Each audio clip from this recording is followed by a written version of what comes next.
Telugu one ప్రేక్షకులకి నమస్కారం. మానవులకు ఉండే ముఖ్య లక్షణాలలో దాతృత్వం ఒకటి.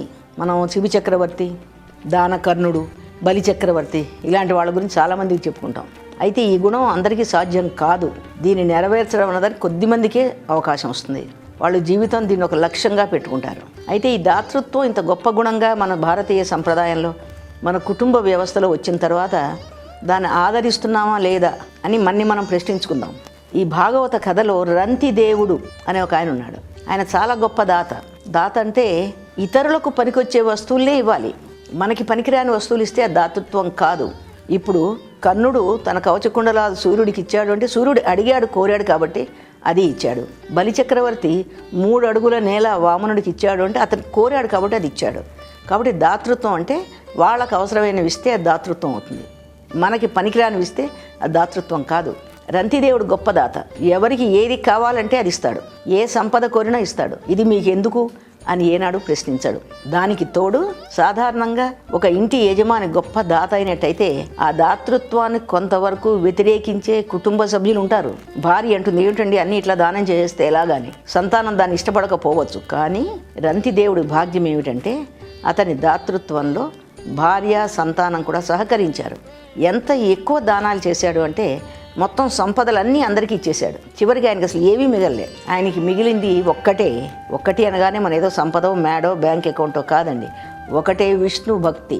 నీళ్ళకి, ఆహారానికి కూడా మొహం వాచిపోయినా, ఎక్కడా ఏమీ దొరక్కపోయినా కూడా చింతించకుండా భగవద్ధ్యానంలో కాలం గడుపుతున్నాడు రంతిదేవుడు. అప్పటికి 48 రోజులు అయిపోయింది. ఎవరు ఎక్కడ అతను అందించట్లేదు ఆహారం. అతను ఆ విషయాన్ని మనసులో అనుకోనే లేదు. ఇన్ని సంపదలు ఇంతమందికి ఇచ్చాను కదా, కొందరైనా వచ్చి నా పరిస్థితి కనుక్కోరే అని ఒక్కనాడు అతను ఎవరిని నిందించలేదు. భగవంతుడు నాయనా నన్ను దయదల్చడా అని ఒక్కనాడు కూడా దేవుడి పైన కోపం అతను చూపించలేదు. ఆ ధ్యానంలోనే ఉన్నాడు. 49వ రోజున అతనికి కొంత ఆహారం, కొన్ని పదార్థాలు, కొన్ని నీళ్లు ఎవరో తెచ్చిచ్చారు. దాన్ని కూడా తను వెంటనే స్వీకరించకుండా ఇంట్లో వాళ్ళందరికీ పంచాడు. కొంత ఆహారం ఉంచుకుని కూడా వెంటనే తినకుండా దైవ ధ్యానంలో మునిగి హరి సమర్పణ అనుకుంటూ కొంచెం అన్నం తిందాం అనుకున్నాడట. కానీ అతను అన్నం తినలేదు. అలా అనుకుంటూ ఉండగానే ఒక అతిథి వచ్చాడు ఆకలితో.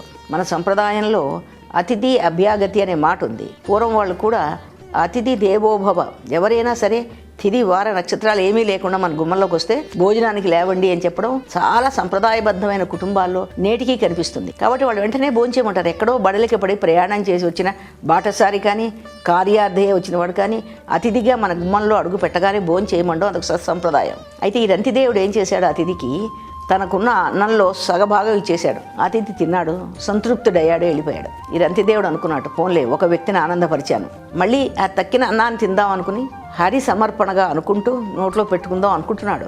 ఈ లోపల గుమ్మంలో చాలా ఆకలిగా ఉంది. అన్నం తిని ఎన్నో రోజులు అయిపోయింది. నాకు ప్రభు మీరే నాకు అన్నం పెట్టాలి, స్వామి మీరు దయాపరులు, మీరు దానపరులని వింటున్నాను అంటూ ఒకడు వచ్చాడు గుమ్మంలోకి. పెట్టాలా పెట్టద్దా?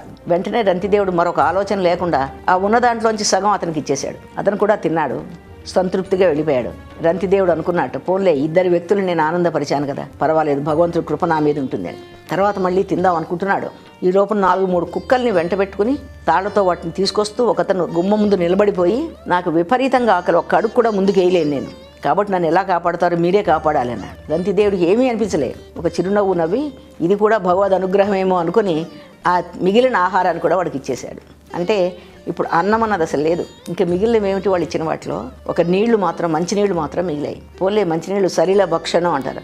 ఆ మంచినీళ్ళు తాగైనా నేను కొంచెం ఆనందపడచ్చు, ఈ ఆకలి తీర్చుకోవచ్చు అనుకుని ఇలా నోట్లో పెట్టుకోబోతుంటే ఒక దళితుడు అతడు వచ్చి దాహంతో దప్పికతో గొంతు ఆరిపోతోంది, కొద్దిగా నీళ్లు పడకపోతే అసలు నా ప్రయాణాలు నిలవు అంటూ అతని పాదాల మీద పడిపోయాడు. వెంటనే రంతిదేవుడు ఏమంటున్నాడో చూడండి, అన్నము లేదు కొన్ని మధురాంబవులున్నవి త్రావుమన్న రావన్న, శరీరధారులకు ఏవైనా కష్టం వస్తే ఆ కష్టం నుంచి తప్పిస్తే అనడం కన్నా ఆనందం ఉందా, రా అన్న అని లోపలికి పిలిచి ఆ మంచినీళ్ళు కూడా ఇచ్చాడు. ఇప్పుడు రంతిదేవుడికి ఏం మిగిలిందండి? సేవి మిగలలే. అన్నం లేదు, నీళ్లు లేవు. ఈ వచ్చిన 4 వాళ్ళు ఎవరిదానో వాళ్ళు వెళ్ళిపోయారు. అయినా భగవద్ధ్యానంలో అలాగే ఉండిపోయాడు రంతిదేవుడు. కొంచెం సేపు అయ్యాక ఈ 4 నిజంగా సామాన్యమైన మానవులుగా కర్రల్లో మనకు కనిపించే అతిథి కానీ, మరొకడు ఆకలితో ఉన్నవాడు కానీ, మరొక కుక్కల్ని వెంట పెట్టుకొచ్చినవాడు కానీ, నిజంగా మరొక దళితుడు కానీ, దాహం కోసం వచ్చినవాడు కానీ ఎవరూ కారు. ఈ రంతిదేవుడు కష్టాల్లో కూడా ఈ దాన గుణాన్ని నిలబెట్టుకుంటాడా లేదా అని పరీక్షించడానికి బ్రహ్మాది దేవతలు సాక్షాత్కరించి ఇదంతా విష్ణుమాయ, నువ్వు విష్ణు భక్తుడివి కదా, నిజంగా నీ విష్ణు భక్తుడు అయితే వీళ్ళందరికీ ఈ విధంగా శరీరధారుల కష్టాలని కాపాడే తత్వం ఉందా? కొంతవరకే ఉందా? ఆహారాన్ని కనిపించగానే నువ్వే తినాలనుకున్నావా?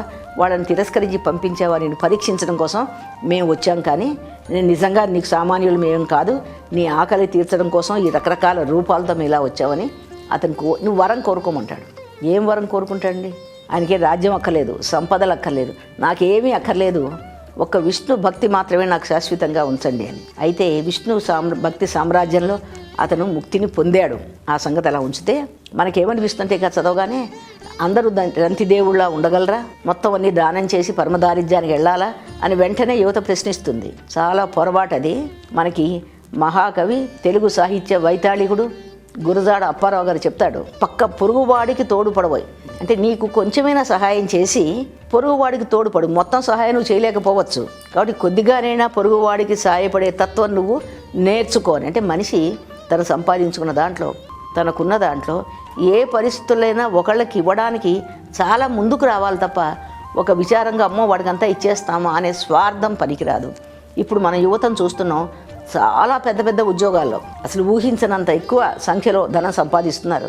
మరి వాళ్ళకి ఏమనిపించాలంటే సమాజంలో ఉన్న పతితులు, భ్రష్టులు కానీ, దరిద్రులు కానీ, దీనులు కానీ, అనారోగ్యంతో ఉన్నవాళ్ళు కానీ కనిపిస్తే వాళ్ళకు కొంచెం సహాయం చెయ్యండి. ఈ సహాయం మేము చెయ్యాలని ఎప్పుడు అనుకోకండి. భగవంతుడు మనకి ఇచ్చిన దాంట్లో కొంచెమైనా మరో వ్యక్తికి ఇస్తే భగవంతుడు మనల్ని ఆశీర్వదిస్తాడు, కానీ దాని మూలాన మనకు వచ్చే నష్టం ఏమీ జరగదు. కానీ ఈ రోజుల్లో అతిథి ఇంటికి వస్తే కూడా మనస్ఫూర్తిగా ఆహ్వానించలేని సమాజాన్ని, కుటుంబ వ్యవస్థని మనం చూస్తున్నాం. దళితుల్ని, దీనుల్ని అసలు చూడకుండా ఉన్నటువంటి అహంకారంతో ఉన్న ధనవంతుల్ని చూస్తున్నాం. ఈ లక్షణాలన్నీ వదిలేసి మానవీయ విలువలకు పట్టం కట్టండి అని చెప్పడమే ఈ రంతిదేవుడి కథ. కానీ ఇందులో భక్తి ముఖ్యమా, అతను పరమదరిద్రుడై సంపదలన్నీ ఇచ్చేయడం ముఖ్యమా అన్న అంశం కాకుండా మానవ విలువలు గుర్తించండి, సాటి మనిషికి తోడ్పడండి అని చెప్పే సందేశాన్ని చెప్పిన గొప్ప కథ రంతిదేవుడు భాగవతంలో మనం చూసాం.